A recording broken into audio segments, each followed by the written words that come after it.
2022 का चुनाव नजदीक आते ही लोग टिकट के लिए अपने अपने दावे करने लगे। पुराने लोग भी भारतीय जनता पार्टी चुनाव लड़ चुके 2 बार हराने के बाद एक बार फिर टिकट की आस लगाए। सतीश पाल बसपा सरकार के पूर्व राज्य मंत्री दर्जा प्राप्त का बयान। 2022 का चुनाव प्रदेश का महत्वपूर्ण चुनाव है। देश के विकास और गुंडागर्दी के बीच चुनाव है। समाजवादी पार्टी की सरकार आती ही गुंडा राज्य बढ़ेगा, गुंडागर्दी बढ़ेगी और बीजेपी सरकार आती है तो विकास आगे बढ़ेगा। इसलिए योगी के नेतृत्व में सरकार आना बहुत जरूरी है। मैं 2002 से और 2007 में भारतीय जनता पार्टी से लड़ा हूँ। 2022 का चुनाव लड़ना चाहता हूँ।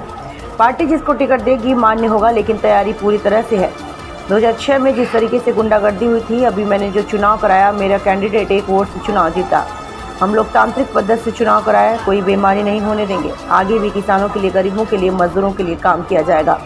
यह बात हम थाने में खड़े होकर कह रहे हैं। हम थाने समझौता करने आए हैं। किसी का कोई उत्पीड़न नहीं होगा, पुलिस का कोई उत्पीड़न नहीं होगा। सब लोगों के बीच प्रेम से बात होगी। अमित कुमार शर्मा की रिपोर्ट।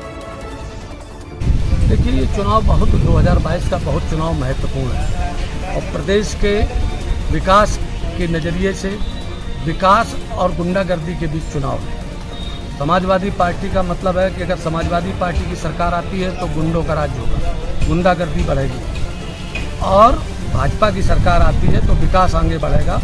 इसलिए योगी के नेतृत्व में सरकार आना बहुत जरूरी है। मैं 2002-2007 में भारतीय जनता पार्टी से लड़ा हूँ और 2022 में लड़ना चाहता हूँ। पार्टी जिसे टिकट देगी उस तरीके से होगा, लेकिन हाँ, चुनाव का तैयारी पूरी तरीके से है। और लोकतंत्र की रक्षा के लिए यहाँ 2006 में जिस तरीके से ब्लॉक प्रमुख के चुनाव में गुंडागर्दी हुई थी, अभी मैंने जो चुनाव यहाँ ब्लॉक प्रमुख का कराया, मेरा कैंडिडेट 1 वोट से चुनाव जीता है। आप देख सकते हो कि लोकतांत्रिक पद्धति से हमने कहीं कि कोई चीज़ को बेईमानी नहीं होने दी, और आगे भी गरीबों के लिए, किसानों के लिए, मजदूरों के लिए, सबके लिए काम किया जाएगा। हम थाने के अंदर खड़े होकर के आपसे बात कर रहे हैं। अभी एक समझौता कराने के लिए आए हैं। लड़ाई नहीं होगी, किसी तरीके से कोई आदमी, कहीं पुलिस का उत्पीड़न कोई नहीं होगा और सब लोगों के बीच प्रेम से बात होगी।